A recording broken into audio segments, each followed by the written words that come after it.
اللہم ایاکم للعلم والعمل الصالحین انشاءاللہ تعالی۔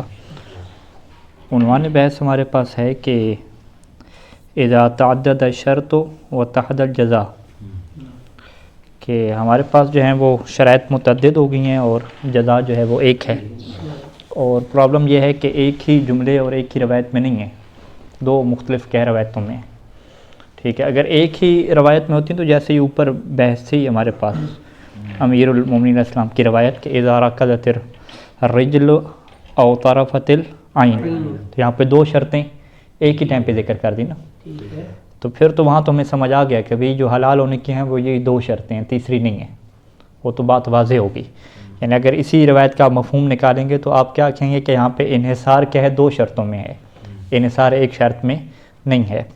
انحصار کا ایک شرط میں بھی ہے نا، مثلا یہاں پہ نہیں ہے، روایت میں دو اکٹھے ذکر کر دیے نا، نہیں او کے ساتھ مولانا ہاں نا، تو انحصار فی الاثنین ہو گیا نا۔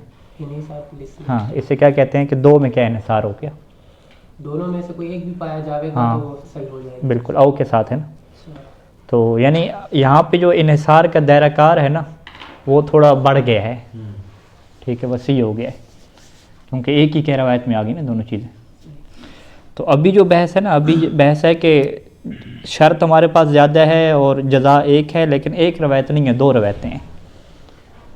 اس کی وجہ کیا بنے گی کہ ایک روایت میں آپ کو ایک چیز نظر آئی، ایک شرط نظر آئی، تو عفوا استاد نا، اس میں یعنی انحصاریت ان دونوں سے مل کے بن رہی ہے، الگ الگ نہیں ہے، یہ ہم کہنا چاہ رہے ہیں کہ دونوں میں شروط ملی ہیں تو انحصاریت نہیں وہ ملے گی تو اسے کہتے ہیں، وہ معیت کہتے ہیں نا۔ علیکم السلام ورحمۃ اللہ۔ ہم یہ کہیں گے کہ جو فقل ہے نا، فقل جانور کا حلال ہونا، ذبیحہ کا حلال ہونا، اس کی جو ہے وہ دو شرطیں ہیں، تین شرطیں نہیں ہیں، اور دونوں شرطیں کیا ہیں، بطور مستقل کے ہیں، ہر ایک شرط کیا ہے، مستقل ہے۔ ان میں سے ایک شرط مستقل ہونے کی کیا ہے، اس کی ٹانگ کر کر دینا، دوسری شرط مستقل ہونے کی کیا ہے کہ یا آنکھ کر کر دینا۔ اسے کیا کہتے ہیں کہ دونوں ہیں مستقل، یہ نہیں ہے کہ دونوں مل کے کٹھی آئیں گی تو حلال ہوگا، ہر ایک مستقل ہے لیکن ہر ایک منحصر نہیں ہے، ٹھیک ہے، یعنی جزا منحصر نہیں ہے ہر ایک میں، ہاں جزا منحصر نہیں ہے ہر ایک میں، جزا منحصر ہے دونوں میں، دونوں یعنی ایک کے آنے سے حکم نہیں لاگو ہوتا ہے جب تک دونوں نہ نہیں وہ استقلال کی نفی ہو جائے گی نا، یہ بات درست نہیں ہے کہ ایک کے آنے سے حکم لاگو ہو جاتا ہے، جب دو میں انحصار ہے پھر دونوں ہونا چاہیے۔ ہاں دو میں انحصار ہے، یعنی ہر ایک مستقل ہے، کوئی بھی حاصل ہو جائے، کوئی بھی حاصل ہو جائے تو ہو جائے، تو اسے ایک میں انحصار کہیں گے، دو میں کہیں گے۔ آپ کہیں گے کہ جو حلیت کا حکم ہے، حلیت کے حکم کی کتنی شرطیں ہیں، آپ کہیں گے حلیت کے حکم کی دو شرطیں، پھر اگلا وہ سوال کرے گا یہ دو مل کے ہیں یا الگ الگ ہیں، آپ کہیں گے الگ الگ ہیں، اس کا مطلب ہے الگ الگ کیا مطلب، آپ منحصر کر رہے ہیں نا، ٹھیک ہے، تو منحصر میں آپ فقط ایک میں منحصر نہیں کر رہے، آپ دو میں کر رہے ہیں، انحصاریت دو میں کر رہے ہیں، ہاں یعنی معذرت میں منحصر کہہ گیا ہوں، یعنی آپ جب الگ الگ کہہ رہے ہیں تو اس کا مطلب ہے آپ ہر ایک شرط کو مستقل لے رہے ہیں، یوں کہیں، ٹھیک ہے۔ دوبارہ یہ جملہ کہ حلیت کے حکم کے لیے ایک شرط ہے یا دو ہیں، آپ نے کہا یہ دو شرطیں ہیں، پھر اس نے سوال کیا کہ یہ دو شرطیں جو ہیں وہ الگ الگ طور پہ ہیں یا مل کے جو ہے وہ دو ہیں، آپ نے کہا مل کے نہیں ہیں، الگ الگ ہیں، الگ الگ کیا مطلب کہ ہر ایک مستقل ہے، ٹھیک ہے۔ اچھا پھر اس نے کہا کہ کیا کہا کہ ان دو کے علاوہ کوئی تیسری ہے یا تیسری نہیں ہے، آپ کہیں گے نہیں حلیت انہی دو میں کیا منحصر ہے، تیسری کوئی چیز نہیں ہے۔ انہوں نے کہا ابھی تیسری کیوں نہیں ہے، انہوں نے کہا کیونکہ ہم اطلاق جاری کر رہے ہیں، مولانا نے بیان ہی نہیں کیا تیسری شرط کو، اگر تیسری ہوتی تو بیان کرتا، مقام بیان میں تھا، جب تیسری کو بیان نہیں کیا تو اب اس کی حلیت کیا انہی دو میں منحصر ہو جائے گی، لیکن ہر ایک کیا ہے مستقل رہیں گی، ٹھیک ہے۔ تو یہ کیا ہے، ایک ہی روایت سے ہم نے سمجھ لیا نا، ایک ہی روایت میں دو شرطیں اکٹھی آ گئیں اور لگ گیا تو ہر ایک کو ہم نے مستقل سمجھ لیا، اور یہ بھی سمجھ لیا کہ تیسری یہاں پہ نہیں ہے، یہ دو ہی ہیں، ٹھیک ہے۔ لیکن اگر دو الگ الگ روایات ہوں، ٹھیک ہے، مثال کے طور پہ اسی چیز کو آپ کر لیں کہ پہلی روایت میں مولا نے یہ فرمایا ہو، فرض کر لیں کہ اذا رکضت الرجل فقل، اور وہاں پہ مولا نے کہہ دیا تو ہم نے اطلاق جاری کر دیا کہ بس حلال ہونے کی جو ہے وہ ایک ہی کیا شرط ہے، ٹھیک ہے، اس کا کیا ٹانگ کو کر دینا۔ پھر دوسری روایت بعد میں آ گئی، کسی اور موقع پہ فرما دیا کہ اذا طرفت العین فقل، ٹھیک ہے۔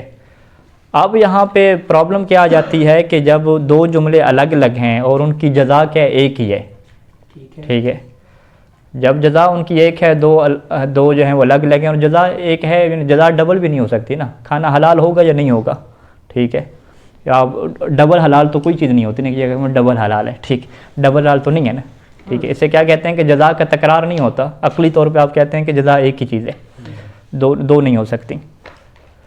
اچھا، جب اس طرح کی دو روایتیں آئیں گی نا تو پھر اس میں کیا ہو جائے گا، تعارض ہو جائے گا. تعارض کیوں ہو جائے گا؟ کیونکہ پہلی روایت میں آپ نے کیا کہا تھا کہ بھی تینوں امور پورے ہیں، لزوم بھی ہے، ترتب بھی ہے اور انحصار بھی ہے. جب آپ نے انحصار کو ثابت کر دیا، آپ نے کہا کہ بس حلیت منحصر ہو گئی ہے کس کے اندر؟ ٹانگ کی حرکت میں. اذا رکضت الرجل تو فکل حلال ہو گیا. منحصر ہونے کا کیا مطلب ہے؟ انتفاع عند الانتفاع، یعنی اذا لم ترکض الرجل فلا تحل. ادھر آپ نے مفہوم کیا بنا دیا کہ اذا لم ترکض الرجل فلا تحل. آپ جب یہ کہہ رہے تھے کہ جب ٹانگ میں حرکت نہیں دے گا تو وہ حلال نہیں ہوگا، اور اس کو آپ نے مطلق بنایا. مطلق کیا بنایا کہ سواء طرفت العین او لم تطرف، کہ آپ نے کہا کہ یہ مفہوم کیا مطلق ہے. مفہوم کون سا؟ کہ جب ٹانگ کو حرکت نہیں دے تو یہ حلال نہیں ہوگا مطلقاً، چاہے یہ آنکھ کو حرکت دے یا آنکھ کو حرکت نہ دے. یہ جو آپ نے مفہوم نکالا نا، یہ مفہوم جب نکل آیا، مفہوم مطلق بھی ہو گیا. تو جیسے ہی دوسری روایت آئی کہ اذا طرفت العین فکل، تو آپ نے کہا بھی یہ تو ٹکرا گئی بات. یہ مفہوم اس منطوق سے ٹکرا. ہاں، اسے کیا کہتے ہیں کہ یہ مفہوم دوسری روایت کے منطوق سے ٹکرا گیا. اور اگر آپ مزید دقت کریں تو اس مفہوم کا اطلاق سواء جو آپ نے لگایا تھا نا، وہ اس منطوق کے اطلاق سے کیا ٹکرایا ہے. ٹھیک ہے، اس کو ہم ایک دفعہ پھر ہم توجہ سے کرتے ہیں کہ آپ نے کہا کہ بھئی اذا، پہلی روایت آئی کہ اذا رکضت الرجل فکل، کہ جب ٹانگ کو حرکت دے گا تو حلال ہوگا. آپ نے اس کا مفہوم کیا نکالا؟ انتفاع عند الانتفاع ہوتا ہے مفہوم. اذا لم ترکض الرجل فلا تحل، آگے کیا کہا؟ لفظ مطلقاً بھی کہا. مطلقاً میں کیا کہا؟ سواء طرفت العین او لم تطرف، یہ آپ نے مطلق کیا رکھا. ادھر سے دوسری روایت آئی، دوسری روایت کا آپ نے منطوق نکالا. دوسری بات کیا ہے کہ اذا طرفت العین فکل، آپ نے اس کا منطوق نکالا. منطوق کیا ہے کہ اذا طرفت العین فکل، یہ منطوق بھی کیا مطلق ہے. مطلق کیا مطلب؟ کہ سواء رکضت الرجل ام لم ترکض.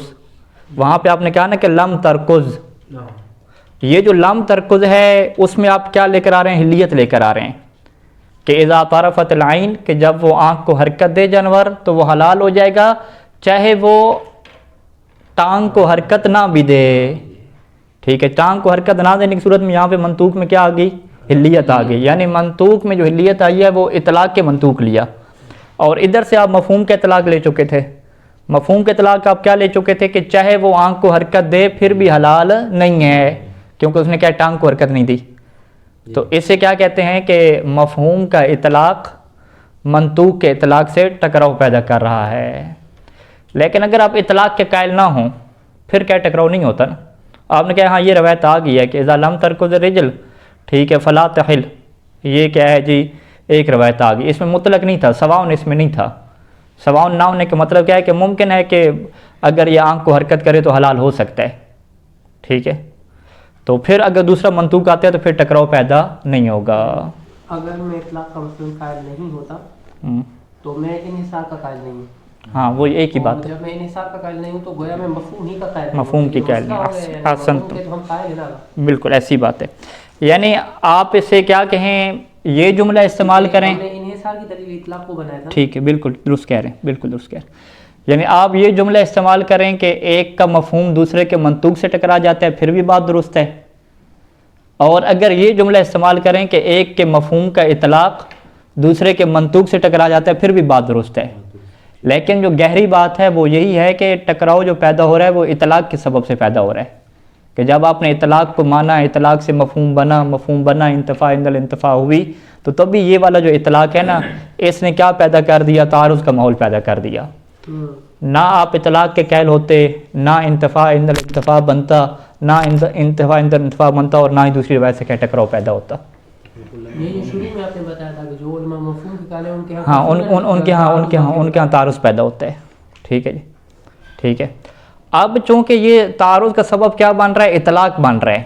ٹھیک ہے، تو اطلاق میں جب تعارض پیدا ہو جائے تو وہاں پہ ہم کیا کہتے ہیں کہ جب مولا کا بیان آ جائے تو آپ اطلاق سے ہاتھ اٹھا لیتے ہیں نا.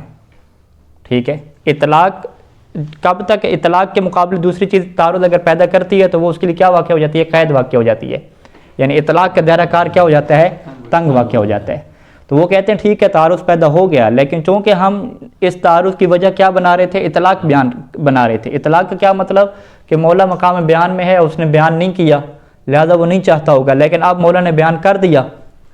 جب مولا نے اب بیان کر دیا تو اطلاق کیا ہو گیا؟ ختم ہو گیا. جب اطلاق ختم ہو جائے گا تو پھر تعارض کیا ہو جائے گا؟ ختم ہو جائے گا. یہ اب آپ کہاں سے لا رہے ہیں کہ اگر مولا نے کوئی اور چیز بیان کر دی تو اب وہ تعارض ہو جائے گا تو بس وہ اس کی قید بن جائے گی؟ یہ کہاں سے لا رہے ہیں؟ کیونکہ تعارض کا سبب ہم نے اطلاق کو بنایا تھا نا. تعارض کے پیچھے وجہ کیا تھی؟ ہمارا اطلاق تھا. اطلاق کا مطلب ہی کیا ہے؟ مولا کا بیان نہ کرنا، عدم القید. تو جب مولا بیان کر دے، چاہے اس جملے میں بیان کرے جسے قرینہ متصل کہتے ہیں، یا منفصل الگ طور پہ بیان کرے، تو بیان جب آ جائے گا، قید آ جائے گی تو اطلاق ختم ہو جائے گا. ہاں مطلب کہ مفہوم ختم ہو جائے گا. تعارض ہی نہیں ہوا نا. اگر اطلاق ختم ہو جائے تو تعارض ہی ہاں بالکل، اطلاق ختم ہو جائے تو پھر اس کا مفہوم کا دائرہ مفہوم ہی ختم ہو جائے گا. تعارض ہو رہا ہے نا، اور ہم تو یہ کہ مفہوم ہے نا، تو تعارض کو ختم. تعارض اسے کیا کہتے ہیں؟ تعارض مستقر. کی طرف آ رہے ہیں، علاج کی طرف آ رہے. اسے کہتے ہیں تعارض غیر مستقر، کہ یہ وہ تعارض ہے کہ جو پکا پکا نہیں رہتا، اس کا علاج ہو جاتا ہے. ٹھیک ہے، واضح ہے کہ یہ تعارض کا علاج ہو جاتا ہے. طرف آ رہے ہیں. صحیح صحیح، حل کی طرف آ رہے ہیں نا. معلوم پڑا کہ ہے کہاں پہ ہے مسئلہ. تو حل تو اس میں باب تعادل اور تراجی میں ہوگا. ہاں نہیں، وہ یہاں پہ حل کر کے دے رہے ہیں نا آپ کو. ہاں یہاں پہ حل کر دیں، لیکن یہاں پہ ایک اور بحث ہے. ٹھیک ہے، اتنا بڑا بھیا سر چکرا رہا ہے ہمارا کہ کیا ہو رہا ہے. لیکن یہاں پہ ایک اور بحث ہے جس کے اوپر ہم نے توجہ، یہ تو سادہ سادہ بات ہوگی نا کہ بھی تعارض بن جاتا ہے. یہ یہاں پہ جو ایک بحث ہے جسے مصنف نے اس وجہ سے چھیڑا ہے کہ ہم نے کیوں اس بحث کو چھیڑا ہے، وہ اس وجہ سے کہ مصنف کہتے ہیں کہ اس تعارض کو حل کرنے کے یہاں پہ جو ہے وہ دو طریقے ہمارے پاس موجود ہیں. کہ یا آپ اطلاق کے واوی سے ہاتھ اٹھائیں تو پھر بھی تعارض کیا ختم ہو سکتا ہے، یا اطلاق کے اوی سے ہاتھ اٹھائیں پھر بھی کیا ہے تعارض ختم ہو سکتا ہے. ٹھیک ہے، ہم اس کو یوں بیان کرتے ہیں کہ اگر آپ کہیں کہ یہ جو دو شرطیں ہیں، اذا رکضت الرجل، او تو نہیں لگا ہوا نا، الگ روایت آ گئی ہے. دوسری روایت ہمارے پاس کیا آئی؟ اذا طرفت العین. تو ہم کہیں کہ دوسری روایت اور پہلی روایت میں اگر آپ دونوں کو مستقل مانتے ہیں تو تعارض پیدا ہو رہا ہے نا. ٹھیک ہے، نہیں مستقل معنی سے تعارض پیدا نہیں ہو رہا. ہاں مستقل سے کیا تعارض پیدا نہیں ہو رہا نا. ٹھیک ہے، اگر ہم منحصر مانتے ہیں تو پھر تعارض پیدا ہو رہا ہے. احسن. تو اگر کہتے ہیں کہ مستقل میں تعارض پیدا نہیں ہو رہا، لیکن اگر آپ مستقل نہ مانیں، جز مان لیں، ٹھیک ہے، تو پھر تو تعارض کی گنجائش ہی ختم ہو جائے گی نا.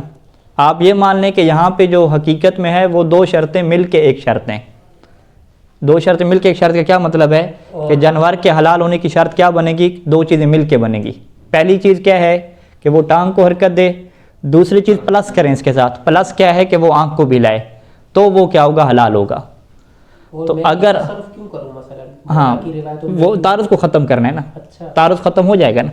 یعنی آپ یہ کہیں کہ جو دوسری روایت آئی ہے وہ پہلی روایت کے لیے کیا بیان کر رہی ہے؟ ایک مزید معیت قید اضافی کو کیا بیان کر رہی ہے. اور قید اضافی کو بیان کرنے کا مطلب کیا ہے کہ جو پہلی قید کی حیثیت استقلال کی تھی وہ ختم ہو رہی ہے. ابھی استقلال کی حیثیت ختم ہو کے اس کی حیثیت کیا بن رہی ہے؟ جز کی بن رہی ہے. ٹھیک ہے، جب آپ اس کی حیثیت جز کی بنائیں گے تو پھر دو شرطیں مل کر ایک شرط، ہاں دو شرطیں مل کر ایک شرط بن جائیں گی. جب دو شرطیں مل کر ایک شرط بن جائیں گی تو پھر کوئی تعارض کی بات نہیں رہے گی. آپ کہیں گے کہ یہ جانور کے حلال ہونے کی دو اکٹھی شرطیں ہیں، یعنی دو ایک ساتھ ہوں گی تو جانور حلال ہوگا. اگر فقط ٹانگ کی حرکت ہے یا فقط عین کی حرکت ہے تو پھر حلال نہیں ہوگا. اسے کیا کہتے ہیں کہ آپ نے تعارض کو ختم کرنے کے لیے ہر شرط کے استقلال کو قربان کر دیا. صحیح. ہم نے اطلاق اوی کو بلی کا بکرا بنایا یا اوی کو؟ واوی کو ہاں. اطلاق واوی جو تھا نا آپ نے اس کو ختم کر دیا. نہیں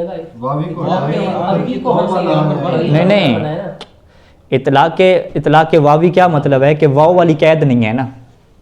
اطلاق واوی کی کیا تفسیر تھی؟ عدم قید الواوی. اطلاق واوی کی کیا مطلب ہے کہ عدم القید بالواو، عدم التقیید بالواو، یہ مطلب تھا. اب آپ کیا کہہ رہے ہیں کہ جی عدم التقیید بالواو نہیں ہے بلکہ التقیید بالواو ہے. اسے کیا کہتے ہیں کہ اطلاق واوی کو ختم کیا. ہاں اطلاق واوی کو ختم کیا یعنی واو والی قید کو ثابت کیا. ٹھیک ہے، یہ جملہ یاد رکھیں. اطلاق کا مطلب کیا ہوتا ہے؟ عدم القید. جب آپ کہتے ہیں اطلاق الواوی، اس کا کیا مطلب ہوتا ہے؟ عدم قید الواو. اطلاق اوی کا کیا مطلب ہے؟ عدم قید الاو. اور جو جملے میں آ گئی گویا ہم نے اس کو نظر کر گویا کہ اطلاق ختم ہو گیا، اطلاق واوی ختم ہو گیا اور واو والی کیا قید آ گئی. یعنی یہ ہوگا اذا رکضت الرجل و رفعت العین، تو گویا ہم نے اطلاق واوی کو ختم کر دیا. اطلاق واوی ختم کر دیا یعنی واو والی کو لے آئے. ہاں یعنی واو والی کو ختم کر دیا. نہیں، او کی بھی بات نہیں چھڑیں گے نا، ابھی پھر دوبارہ بات کرتے ہیں نا. مصنف کہتے ہیں کہ آپ نے دو روایتوں کے درمیان تعارض کو ختم کیا. کیسے ختم کیا؟ کہ ہر ایک شرط کی جو مستقل حیثیت تھی نا اس کو آپ نے ختم کیا. استقلال کو آپ نے اڑایا. آپ نے کہا کہ دونوں آپ مستقل نہ بنو، آپ دونوں مل جاؤ. ٹھیک ہے، واو درمیان میں لگ جائے. واو درمیان میں لگنے کے ذریعے سے ہم کیا کہیں گے کہ دوسری روایت جب آئی تھی تو واو کیا ہے؟ امام کے نزدیک محذوف تھی. ٹھیک ہے، جو دونوں شرطیں مل کے بن جائیں گی، جب دونوں شرطیں مل کے بن جائیں گی تو تعارض کیا ہو جائے گا؟ ختم ہو جائے گا. تو ایک طریقہ کیا ہے تعارض ختم کرنے کے؟ یہ ہے کہ آپ تصرف کیا کریں؟ ہر ایک شرط کی استقلالیت میں تصرف کریں. ٹھیک ہے، اس سے تعارض ختم ہو جائے گا.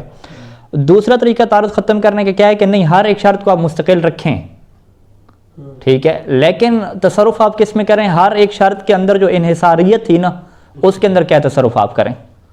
آپ کہیں کہ بھی فقط تم نہیں ہو، تمہارا ایک اور بدیل بھی آ رہا ہے. یعنی آپ کیا کریں؟ اطلاق کے اوی کو قربان کریں اور کہیں کہ یہاں پہ قید او والی کیا ثابت ہے. تو آپ کہیں کہ ٹھیک ہے جی، جانور حلال ہوگا، آپ کے آنے سے بھی حلال ہو جائے گا اور دوسری شرط کے آنے سے بھی حلال ہو جائے گا، اور ایک بھی آپ میں سے آ جائے تو حلال ہو جائے گا. دونوں کا اکٹھا آنا ضروری نہیں ہے. یعنی کیا مطلب؟ ہر ایک شرط کے استقلال کی حفاظت کی جائے گی اور فقط جو چھیڑخانی کی جائے گی کہ وہ جو کہہ رہا تھا نا کہ میں ہی فقط ہوں، کہ یہ میں ہی شرط ہوں، کوئی اور شرط نہیں ہے. تو ہر روایت کے اندر جو آپ کے پاس انحصار تھا نا، اطلاق اوی جو آپ جاری کر رہے تھے، آپ بس اطلاق اوی کیا ہر شرط میں جاری نہ کریں. یعنی مفروض یہ ہے کہ آپ نے ابھی جو بلی کا بکرا بنایا وہ انحصاریت کو بنایا، یعنی اس کو قربان کر دیا. بالکل ایسی. تو پھر تو مفہوم نہیں ہے، کیونکہ ہم ہاں پھر مفہوم احسن تم، یعنی پھر مفہوم اس شرط کے اعتبار سے نہیں ہے. ہم کہیں گے کہ یہ شرط منحصر نہیں ہے، بس مفہوم ایک تیسرا بن جائے گا. یعنی اس پہلی شرط کا مفہوم بھی ختم ہو گیا جملہ شرطیہ کا، دوسرے جملہ شرطیہ کے مفہوم ختم ہو گیا. اب دونوں جب مل کے بن جائیں گے تو اب وہ پہلی والی روایت کی شکل بن جائے گی. پہلی روایت کی کیا شکل تھی کہ اذا رکضت الرجل او طرفت العین فکل. اب ہم کہیں گے کہ انحصار ان دونوں میں نہیں ہے، انحصار تیسری کی نسبت سے ہوگا، کہ کوئی تیسری شرط ہوگی تو اس کی ہم کیا کریں گے؟ نفی کریں گے. ہم کہیں گے کہ انحصار انہی دونوں میں کیا ہے؟ ثابت ہے. اسے کیا کہتے ہیں کہ ٹکراؤ کہاں سے پیدا ہو رہا تھا؟ انحصار کی وجہ سے پیدا ہو رہا تھا. تو ہم نے ان میں سے ہر ایک کا کیا انحصار ختم کیا کہ تم جو ہے وہ اس کی نسبت سے انحصار کو ختم کرو. تم یہ نہ کہو کہ بھی میرے علاوہ کوئی بھی نہیں ہے، تم کہو کہ ہاں میرے علاوہ کوئی بھی نہیں ہے سوائے اس کے. یوں کر کے اذا رکضت الرجل کیا کہے کہ میری شرط کے علاوہ کوئی اور شرط نہیں ہے سوائے اس ایک شرط کے، طرفت العین کو. اور طرفت العین بھی کیا کہے؟ اپنے انحصار کا جو اس کا تھا کہ فقط میں ہی ہوں، اس میں تھوڑی کیا کرے؟ پالیسی کو چینج کرے. وہ کیا کہے کہ میرے علاوہ کوئی بھی نہیں ہے سوائے کس کے؟ اس کے. تو اسے کیا کہتے ہیں کہ جو انحصاریت ہے ہر ایک کی، اس میں آپ نے کیا کیا؟ تصرف کیا. اطلاق کے اندر کیا کیا؟ انحصاریت کا جو اطلاق تھا نا کہ میں ہوں یا میں نہ ہوں، سواء کہہ رہے تھے نا کہ سواء رکضت الرجل او، مکمل انحصار ختم نہیں ہوگا. ہاں مکمل انحصار ختم نہیں ہوگا. ٹھیک ہے، ہاں کیونکہ جس انحصار کی وجہ سے ٹکراؤ پیدا ہو رہا تھا نا فقط وہی انحصار ختم کریں گے. مکمل انحصار ختم کریں گے جبھی تو مفہوم، مکمل انحصار ختم کریں گے تو مفہوم اڑ جائے گا نا مفہوم کے. ہاں جبکہ مصنف کیا کہتے ہیں کہ ہم تیسرے جز انحصار کو مانتے ہیں. وہ یہاں پر صرف منطوق کے مفہوم کو ختم کر کے مفہوم ثالث کی طرف جا رہے ہیں. ہاں یہاں پہ یہ بات کر رہے ہیں. ہاں یعنی دونوں روایات کا مفہوم ختم کر رہے ہیں اور دونوں کو جمع کر کے ایک نیا مفہوم بنا رہے ہیں. بیان کر رہے ہیں کہ اب جی جملہ شرطیہ کا ابھی بھی مفہوم ہے. ابھی مفہوم ہے. تیسرا مفہوم کیا بنے گا پھر؟ تیسرا مفہوم کیا بنے گا؟ یہی دونوں سے جو ہو جائے. دونوں کے علاوہ تیسری کی آپ نفی کریں گے. یعنی آپ یوں کہیں گے کہ تیسرا مفہوم کیا بنے گا؟ اذا لم ترکض الرجل، آگے کیا کہیں گے؟ او لم تطرف العین فلا تحل. ٹھیک ہے، تیسرے مفہوم میں کیا ہے کہ آپ کہیں کہ یہ دونوں کی جب نفی کریں ایک ساتھ، ہاں وہ واو لگائیں گے تیسرے مفہوم میں کہ اذا لم ترکض الرجل ولم تطرف العین فلا تحل. دونوں کی نفی سے کیا ہوگا؟ انتفاع ہوگا. اب ایک کی انتفاع سے انتفاع پھر نہیں ہوگا.